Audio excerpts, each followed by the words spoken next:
France est rentrée en guerre contre la Côte d'Ivoire et à part M. Jean-Paul Lecoq à l'Assemblée, aucun parlementaire n'en a parlé. Aucun parlementaire n'en a parlé parce que c'est l'union de la France-Afrique. L'union de la France-Afrique, c'est pas simplement M. Sarkozy et l'UMP. L'union de la France-Afrique, c'est l'union des élites les plus racistes qui existent dans ce pays, en lien avec les intérêts de la société civile française qui voit comme un risque la perte de contrôle de l'Afrique.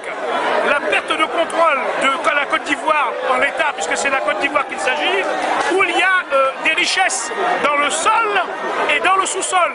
N'oublions pas que le cacao, c'est les richesses du sol. Donc nous avons des doubles richesses. Et donc il ne faut pas oublier que c'est ça qui est le plus important pour moi j'appelle cela la blanchitude. La blanchitude, c'est cet Occident colonial fier de lui qui vient à Dakar, dans l'université de notre vénéré Cheikh Anta Diop, dire que l'Afrique noire n'a jamais eu d'histoire et n'est jamais entrée dans l'histoire et que nous ne sommes rien du tout. C'est cette blanchitude, cette blanchitude qui parle par la bouche de Nicolas Sarkozy lorsqu'il se permet de venir dire ce qu'il a dit. C'est d'autant plus cette blanchitude qui se permet de prendre un de ses fils les moins cultivés et les moins instruits pour venir nous humilier, nous insulter dans notre propre pays. Et bien quand on a vu ça en 2007, il ne faut pas s'étonner qu'en 2011, ces gens-là soient allés jusqu'à organiser une guerre humanitaire, soi-disant humanitaire, sous couvert de la robe de l'ONU pour pouvoir mener une véritable guerre coloniale comme elle le menait auparavant.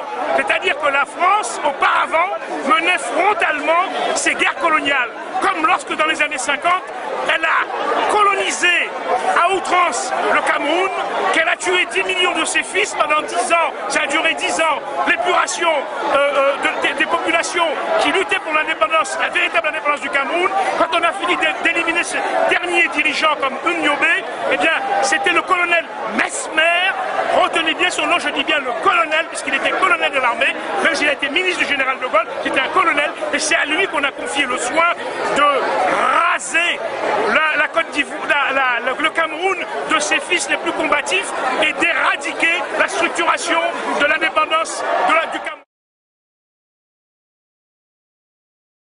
Pourquoi? Parce qu'entre-temps, il y a eu le Vietnam, entre-temps, il y a eu l'Algérie, entre-temps, il y a eu l'Angola, entre-temps, il y a eu Cuba, entre-temps, il y a eu de nombreuses révolutions, entre-temps, il y a eu même par la voie pacifique l'accession de l'Afrique du Sud à l'indépendance sans l'apartheid. Il y a eu toute une série de luttes, on a toujours l'impression qu'on n'avance pas, on a tort. On avance, mais en face, on n'a pas encore mis à genoux la blanchitude, on n'a pas encore mis à genoux les perpétrateurs d'injustice que sont les colonialistes de cette blanchitude occidentale qui ne veut pas lâcher sa proie parce que les richesses ne sont pas chez elle, les richesses sont chez nous. Pourquoi aujourd'hui cette lutte très dure en Côte d'Ivoire? C'est parce que en même temps, on ne veut pas que d'autres puissances ou d'autres pays comme la Chine, la Russie ou l'Inde, parce que n'oublions pas l'Inde qui est montante, ou le Brésil, ne viennent demander aussi à pouvoir payer ces matières premières, mais à un prix beaucoup plus juste. Plus vous avez de gens qui veulent acheter votre marchandise, mieux vous la vendez, mieux vous pouvez valoriser votre produit. Comment est-ce que vous qualifiez le silence de ces pays comme la Chine, l'Inde, que vous venez de citer, et surtout de l'Union africaine? Alors moi je prétends que celui qui veut être respecté, il soit respectable. Quand vous voulez qu'on vous aide, il faut d'abord dire que vous n'avez besoin de personne et lutter sans demander rien à personne. Rappelez-vous ce que disait Mao: lorsqu'on te donne quelque chose, prends-le, mais ne demande jamais rien à personne. Rappelez-vous cette parole, je ne suis pas maoïste, mais il y a du bon dans cette parole-là. Comme il vous disait, c'est bien de prendre un poisson, mais c'est mieux d'apprendre à pêcher. Eh bien c'est pareil. L'indépendance, la dignité, le respect pour l'Afrique et pour l'ensemble des peuples africains, comme de tous les Noirs disséminés partout dans le monde, elle viendra de leur volonté, de leur détermination à être respectés.